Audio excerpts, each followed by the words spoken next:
Hello friends, welcome to number one study. इस video में हम देखेंगे क्लास 9 हिंदी स्पर्श बुक की पोएम 12 अग्निपथ। इस पोएम का कंप्लीट एक्सप्लेनेशन।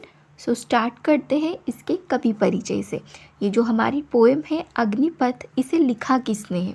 तो इसके कवि है हरिवंश राय बच्चन जी, मतलब अमिताभ बच्चन जी के पिताजी हरिवंश राय बच्चन जी, जिनका जन्म 1907 में हुआ था।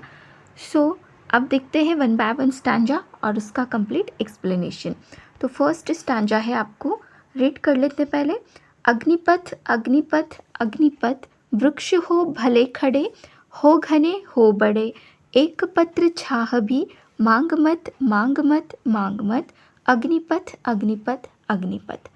अब यहाँ पे सबसे पहले हम देखेंगे इसका वर्ड टू वर्ड मीनिंग, और बाद में देखेंगे कि जो हमारे कवि हैं वो हमें क्या बताना चाहते हैं, मतलब इस स्टैंजा का डीप मीनिंग देखेंगे। ठीक हो गया। सबसे पहले तो अग्निपथ, पथ हमें पता है मार्ग, रास्ता जिस पर हम लोग चलते हैं वो होता है हमारा पथ। लेकिन पथ कैसा है? अग्नि। ठीक है, अग्नि किस वजह से? क्योंकि सन की वजह से बहुत ज़्यादा हीट आती है ना, धूप आती है, तो इसी वजह से क्या बोला है? अग्निपथ। रास्ता कैसा है? अग्नि वाला है, बहुत तप रहा है। और ऐसे रास्ते पर अगर कोई चल के जा रहा है, आप जा रहे हो, और क्या होगा? जैसे ही आप चलते जाओगे, बहुत ज़्यादा धूप है, आपको बहुत सारे वृक्ष मिलेंगे। वृक्ष हो भले खड़े, बहुत ज़्यादा आपको वहाँ पे वृक्ष दिखेंगे, और वो भी कैसे? हो घने हो बड़े, बहुत घने घने हैं, बहुत बड़े बड़े हैं।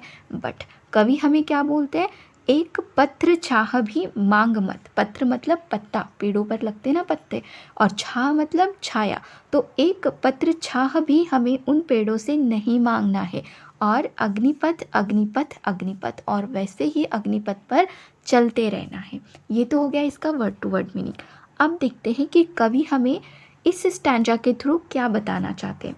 अब यहाँ पे देखो, अगर हम इसका डीप में मीनिंग देखें तो कैसा होगा? वैसे तो अग्निपथ मतलब बहुत ही तपता हुआ रास्ता, तो ये संघर्ष से रिलेटेड है। मतलब हर किसी की लाइफ में एक सबका अपना अपना संघर्ष रहता है, बराबर है। तो यहाँ पे कभी हमें क्या बता रहे हैं कि जब आप संघर्ष कर रहे हो, ठीक है, तो तब क्या होता है ना, वृक्ष हो भले खड़े, मतलब आपकी मदद के लिए बहुत सारे लोग आएंगे, बहुत सारे। और वो कैसे होंगे? हो घने हो बड़े। घने बड़े मतलब क्या?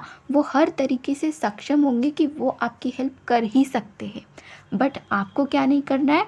एक पत्र चाह भी, मतलब आपको उनसे मदद नहीं लेनी है। वो आपकी मदद कर सकते हैं, जो भी आपको चाहिए दे सकते हैं, बट आपको उनकी थोड़ी भी मदद जो है वो नहीं लेनी है। और वैसे ही आपका जो संघर्ष वाला जो रास्ता है ना, उस पर चलते रहना है, और खुद खुद की हेल्प करते रहना है। ठीक है। देखो, अगर हमें इसे लिखना है तो कैसे लिखेंगे? इस स्टैंजा में कवि हमें क्या बता रहे हैं? कवि मनुष्य को संदेश देते हैं कि जीवन में जब कभी भी कठिन समय आता है, ठीक है, जब भी जीवन में, हमारी लाइफ में जब भी कठिन समय आता है, तो हमें समझ लेना चाहिए कि यही कठिन समय तुम्हारी असली परीक्षा का है। तो इस परीक्षा में किसी की भी हेल्प नहीं लेनी है। ठीक है, मतलब संघर्ष वाला जो समय रहता है वही हमारा परीक्षा का टाइम रहता है। ऐसे समय में हो सकता है कि तुम्हारी मदद के लिए कई हाथ आगे आए। आप संघर्ष कर रहे हो, आप किसी मुसीबत में हो, बहुत सारे लोग आएंगे आपकी मदद करने के लिए, जो हर तरह से तुम्हारी मदद के लिए सक्षम हो। मतलब वो तुम्हारी मदद कर भी सकते हैं। लेकिन हमेशा यह याद रखना चाहिए कि यदि तुम्हें जीवन में सफल होना है तो कभी भी किसी भी कठिन समय में किसी की मदद नहीं लेनी चाहिए।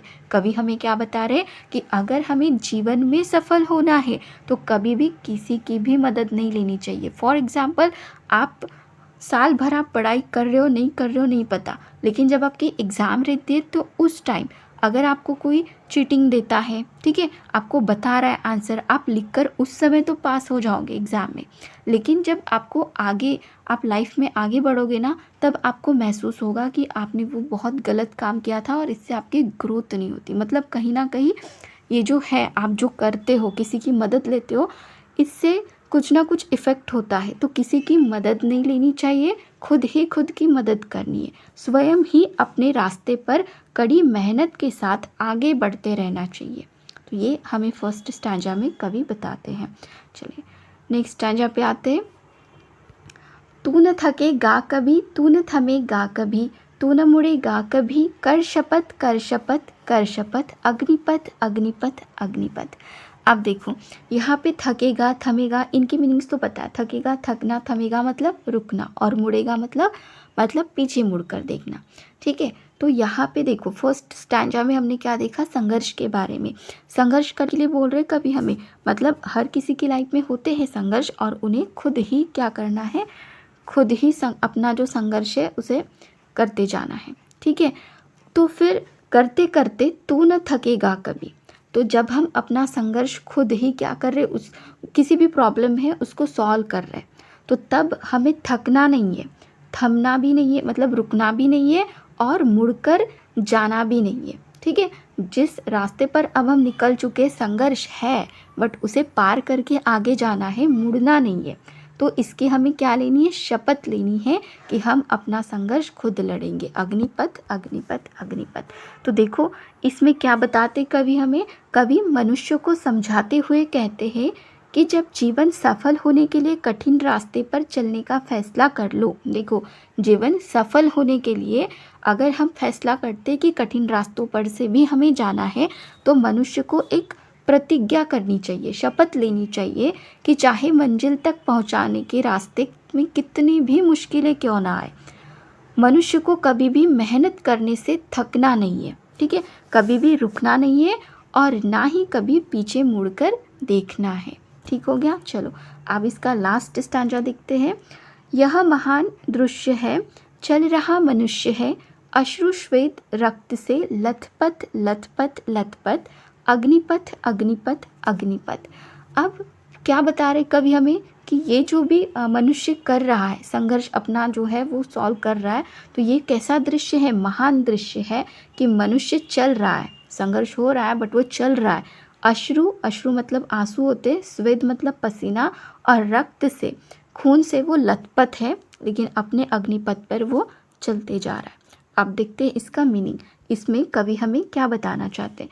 तो कवि मनुष्य को संदेश देते हुए कहते हैं कि जब कोई मनुष्य किसी कठिन रास्ते से होते हुए अपनी मंजिल की ओर आगे बढ़ता है, मतलब रास्ता बहुत कठिन है बट मंजिल तक तो जाना ही है। फॉर एग्जाम्पल आप रेस में हो, ठीक है, रेस में आप दौड़ते जा रहे हो, तो वहाँ पे क्या होगा, आप अपनी मंजिल तक पहुँच जाओगे, और पहुँचने के बाद वो जो जीत की खुशी होती है ना, उससे आंसू निकल आते, इतनी मेहनत करते पसीना निकलता है, और वहाँ तक पहुँचते पहुँचते चोट भी लगती है, तो रक्त खून भी निकलता है। ठीक है, तो यही बता रहे यहाँ पे कवि हमें कि मनुष्य किसी कठिन रास्ते से होते हुए अपनी मंजिल की ओर आगे बढ़ता है, तो उसका वह संघर्ष देखने योग्य होता है, अर्थात दूसरों के लिए प्रेरणादायक होता है। कवि कहते हैं कि अपनी मंजिल पर वही मनुष्य पहुँच पाते हैं जो आंसू, पसीने और खून से सने हुए, अर्थात कड़ी मेहनत करके आगे बढ़ते, मतलब मेहनत ही इम्पॉर्टेंट है, जो मेहनत करेगा वो आगे बढ़ेगा। ठीक है,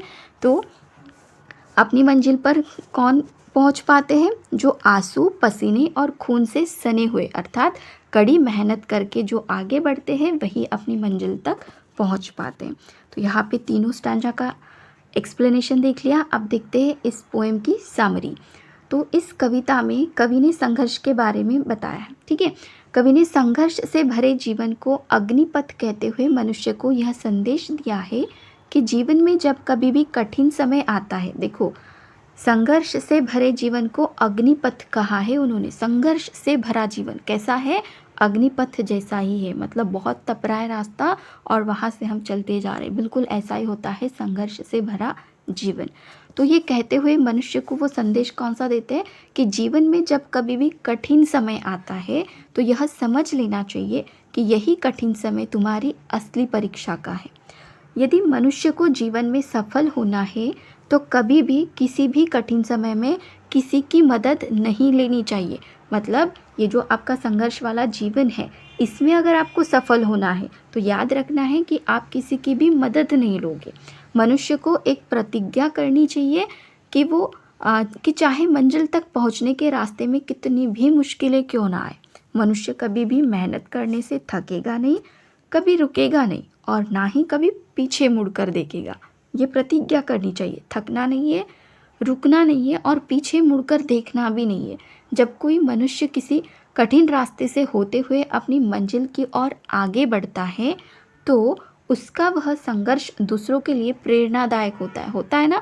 मतलब किसी एक पर्सन ने बहुत ज़्यादा क्या कर लिए, मेहनत कर लिए और अपनी मंजिल को उसने हासिल कर लिया, तो वो लोगों के लिए एग्जाम्पल बन जाता है कि देखो उसने कितनी मेहनत करी और अपना जो सपना था वो पूरा किया। तो ये क्या हो जाती है, प्रेरणा हो जाती है फिर दूसरे लोगों के लिए। कवि कहते हैं कि अपनी मंजिल पर वही मनुष्य पहुंच पाते हैं जो कड़ी मेहनत करके आगे बढ़ते हैं।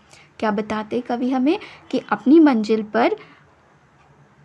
मंजिल पर वही मनुष्य पहुंच पाते हैं जो कड़ी मेहनत करते, बहुत मेहनत करते हैं और आगे बढ़ते, उन्हीं को उनकी मंजिल मिलती है। ठीक हो गया। तो यहाँ हमने इस पोएम का कंप्लीट एक्सप्लेनेशन और समरी भी देख ली है। वीडियो अच्छी लगी तो वीडियो को लाइक करना, अपने फ्रेंड्स के साथ शेयर करना और चैनल को सब्सक्राइब जरूर करना। Thank you.